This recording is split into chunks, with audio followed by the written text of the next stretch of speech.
Hello everyone, welcome to Shweta Saira YouTube channel. ఈరోజు వచ్చేసి మన ఛానల్లో బ్రింజాల్ రైస్ ఎలా రెడీ చేసుకోవాలో చూపిస్తున్నాను. బ్రింజాల్ రైస్కి కావలసిన పదార్థాలు: అల్లం వెల్లుల్లి పేస్టు, మినప్పప్పు, ఎండుమిర్చి, శనగపప్పు, కరివేపాకు, కొత్తిమీర, ఉల్లిపాయలు, ధనియాలు, మిరియాలు, వంకాయ ముక్కలు, ఎండు కొబ్బరి. ఇప్పుడు స్టవ్ ఆన్ చేసుకొని స్టవ్ పైన ప్యాన్ పెట్టుకుందాం.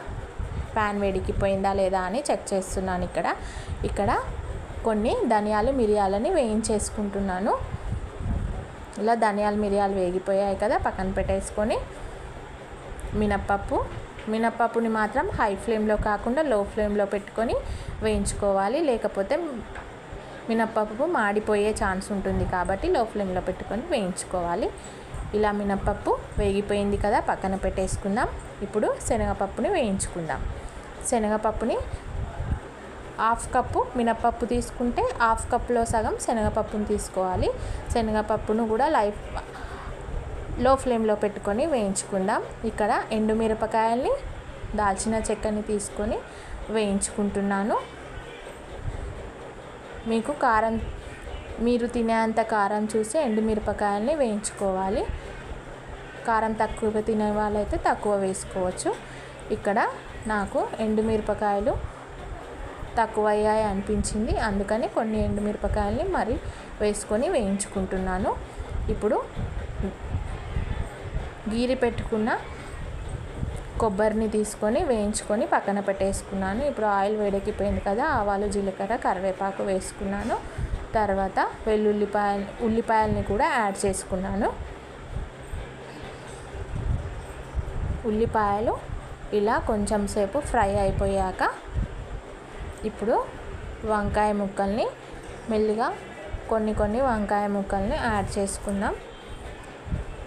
ఈ వంకాయ ముక్కలు ఏ వంకాయలైనా తీసుకోవచ్చు.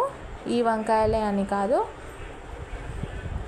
3-4 రకాల వంకాయలు ఉంటాయి కదా, తెల్ల వంకాయలు, నల్ల వంకాయలు, ఈ వంకాయలు, పొడవు వంకాయలు, ఏ వంకాయలైనా తీసుకోవచ్చు.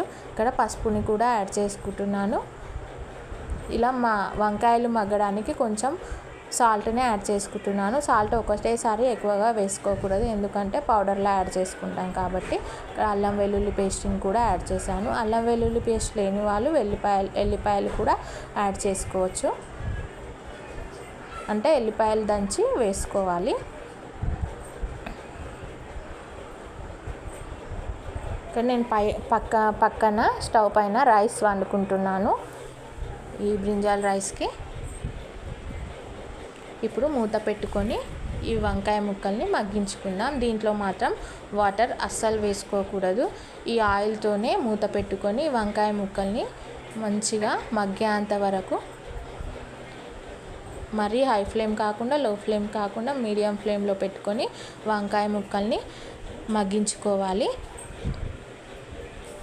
ఇలా వంకాయ ముక్కలు మగ్గిపోయాయి కదా, ఈ వంకాయ ముక్కల్ని పక్కన పెట్టేసుకుందాం. ఇప్పుడు ముందుగా అన్ని పప్పులు వేయించి పెట్టుకున్నాం కదా, ఆ పప్పులన్నింటినీ గ్రైండ్ చేసుకొని ఇలా పొడిగా చేసుకున్నాను. ఇలా పొడిగా తయారైపోయిన తర్వాత అన్నం చల్లార్చుకోవాలి.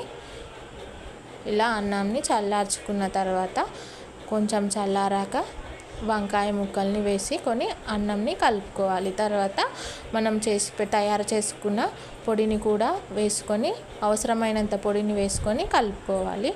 ఇక్కడ దీనికి తాలింపు అవసరం లేదు, మనం ఆల్రెడీ వంకాయలకి వేసుకున్న తాలింపే సరిపోతుంది. పొడి కలుపుకొని రైస్కి పొడి కలుపుకుంటే సరిపోతుంది. ఇది బాక్సులకి కానీ, మనం అర్జెంటుగా ఎక్కడికైనా వెళ్ళేది ఉంది అని అనుకున్నప్పుడు పులిహోరలు అవి బోర్ వస్తాయి కదా, ఏముందంటే ఈ పౌడర్ని రెడీ చేసుకొని ఫ్రిడ్జ్లో పెట్టుకుంటే ఎప్పటికప్పుడు అర్జెంటుగా రెడీ చేసి పెట్టుకోవచ్చు.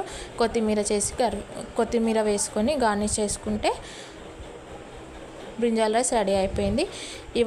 బ్రింజాల్ రైస్ నచ్చినట్టయితే like, share, subscribe to Shweta Sairaj YouTube channel.